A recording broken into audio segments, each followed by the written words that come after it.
Okay, so now we look to a beauty prize game.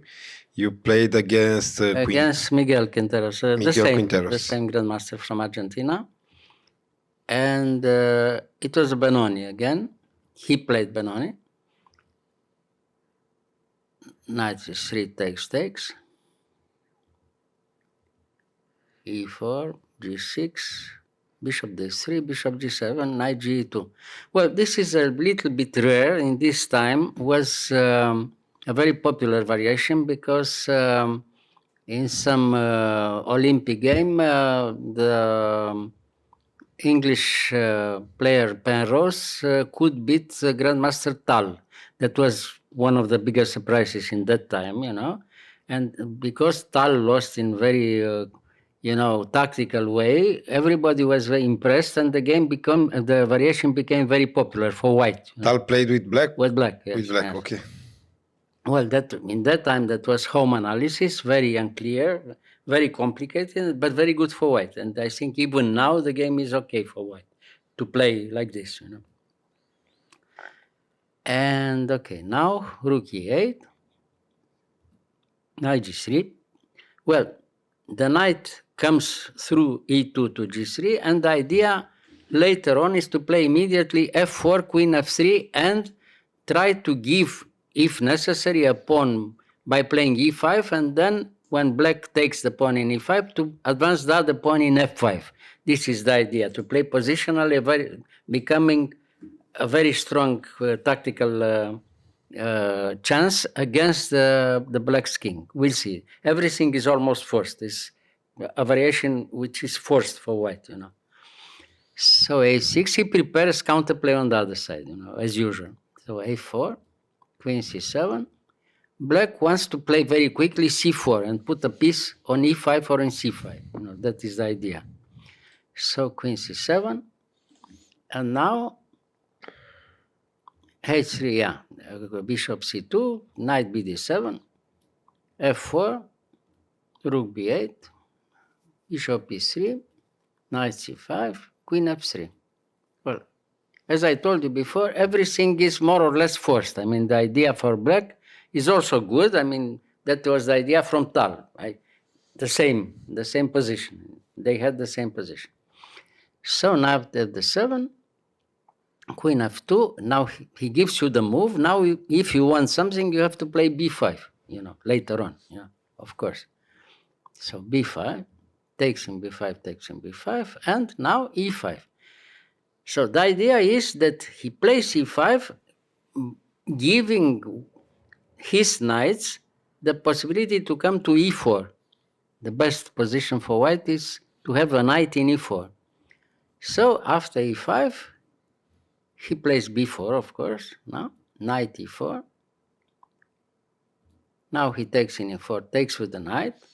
And now finally he has to take the pawn, because otherwise, if he loses the g6 pawn, he can resign immediately, So now, right now, white ignores the fact that he lost he sacrificed the pawn, of course, in e5, and plays f5. Now the threat is very, very unpleasant, because if we have the possibility here, we take in g6 and we win immediately, I mean, if we have to move ourselves here, white, yes. f takes g6 and black resigns, because Why? he loses in one move. The threat is brutal, we're threatening queen f7 check, and he loses the rook with check. Okay. Yeah, so he has to move something. The only move is, what did he play? Knight f8, of course. Now he defends the pawn from f7, yeah. And f6, bishop h8, and we have the result. We gave the pawn in e5. Yes. We had this very tactical variation. The bishop from h8 doesn't play for the moment. I mean, he's out of play, the bishop. We have a very strong attacking possibility on the king side, and the d pawn is free. We threaten later on to advance the pawn in d6 or something. And I thought in this moment that white is completely winning, And I played automatically rook ad1, which it seems to be a very strong move, but it was probably better to play already queen h4 or rook a7, maybe even better for white. instead of rook d1. Okay, so I played rook d1.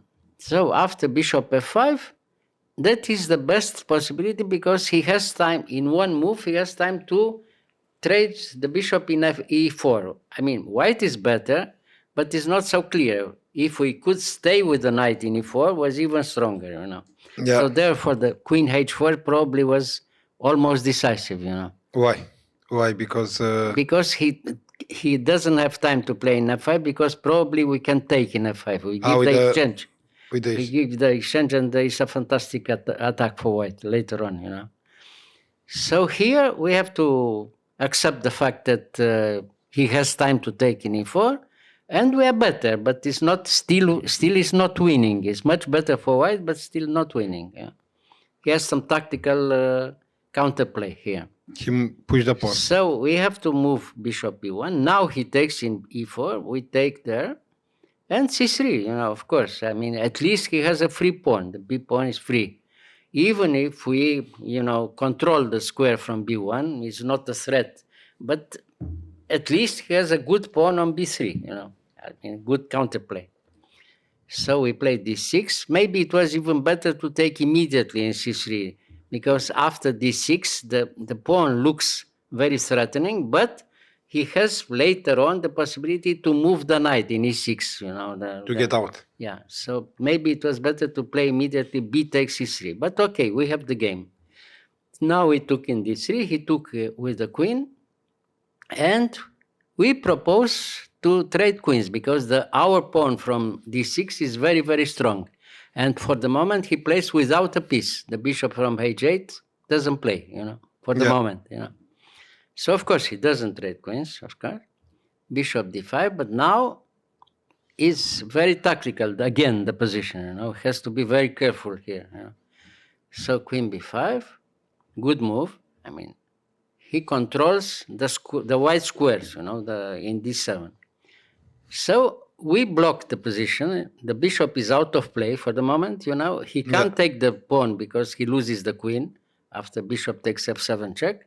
And now we move the king to h2. We don't give the pawn from h3, and the position is very unclear. Yeah.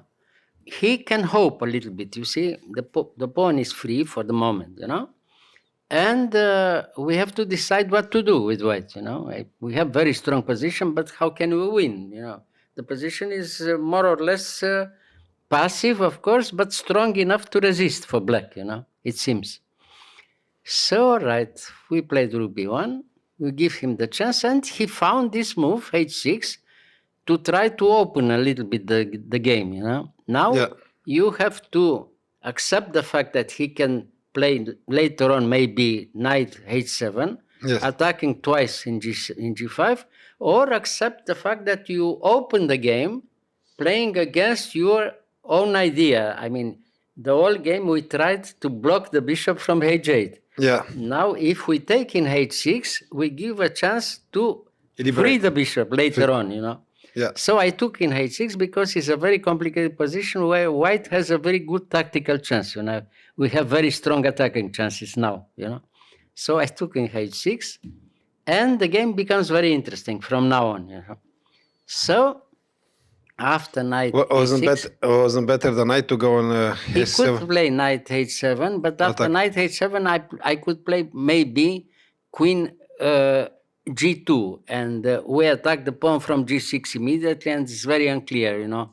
Probably black was lost because he has no time to take in f6 immediately. If he takes in f6, he loses in 2-3 moves, you know. With queen takes g6 check, you know. He's pinned, the king is pinned, you know. So after knight e6, rook b1, yeah, and bishop e4. Bishop e4, yes, right, bishop e4, because now he wanted to take the pawn, you know, from d6. We have to be very careful. So bishop e4. So now he played rook d8. He attacks twice now. Yes. So now I played queen g2. Now if he takes in d6, after bishop takes g6, he's lost, you know. So he's attacking, you know, the attack is much too strong. We want to take twice in g6 and play afterwards h7 and mate, This is the idea. So has no time. So the only good move is king h7. And now we continue the attack h4, Again, now if he takes in d6, we have time to play h5. He's pinned again. The bishop from e4 is very strong. So has to be very careful. It was very big time trouble here for both. Yeah. But the position is very unpleasant for black because there are threats everywhere. The king is very weak. So rook b4 is probably the only move. He's trying to give the exchange to try to escape somehow in an endgame, maybe. So we continue the attack. h5 has knight f8, the only good move. Okay, rook g1. And now he has to give the exchange because the threat was already to take in g6 and mate, later on. So we take in e4. He took, and we took in b2. Okay, now he has to play queen d3 because he has to trade the queens. The way, if he doesn't trade queens, he's, mate threat very, very quick. And now the last good move, we take in d3, he takes, and rook b7. And now the position is completely winning for white again.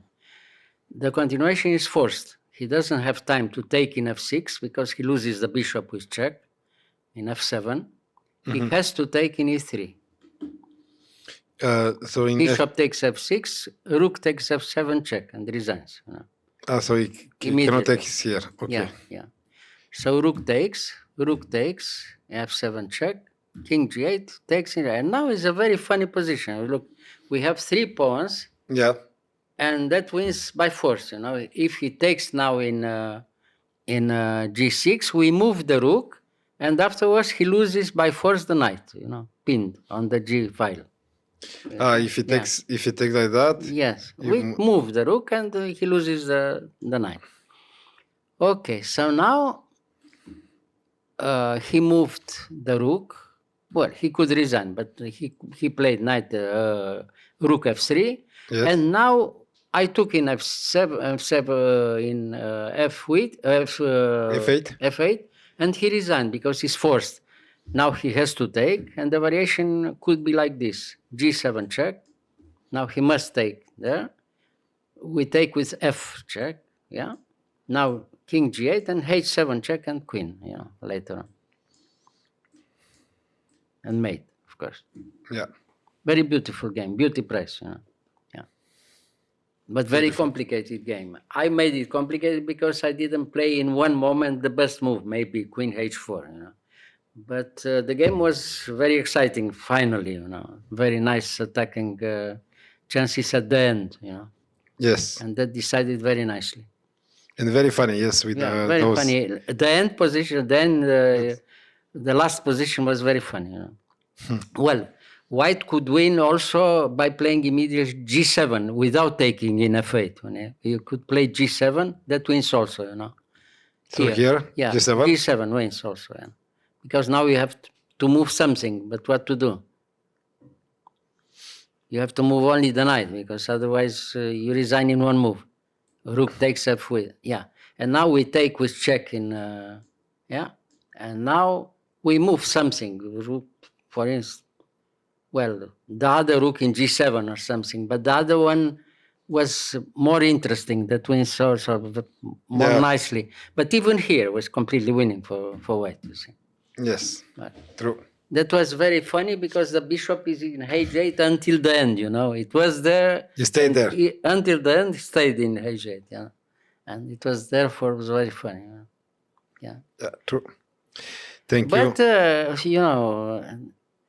chess and sport has some surprising moments, I won twice with the Quinteros like this. Once in a very nice endgame, here by beauty price, and later on, I lost in Lompine a winning position, and therefore I couldn't win Lompine tournament the second time, It happened. With him? With him, yes. I made a mistake in time travel, and I lost the game, And therefore, he took and revenge, exactly when it wasn't necessary to take the revenge, you know. Lompine being a very important tournament, you It know. was Yeah. important for you, Yes. but not for him, maybe. Well, for him also. I mean, he had Yeah. also a very good chance to have a good result, you know. Yeah. But it happens, you know. You can't win all the time, you know. It happens. True. Yes.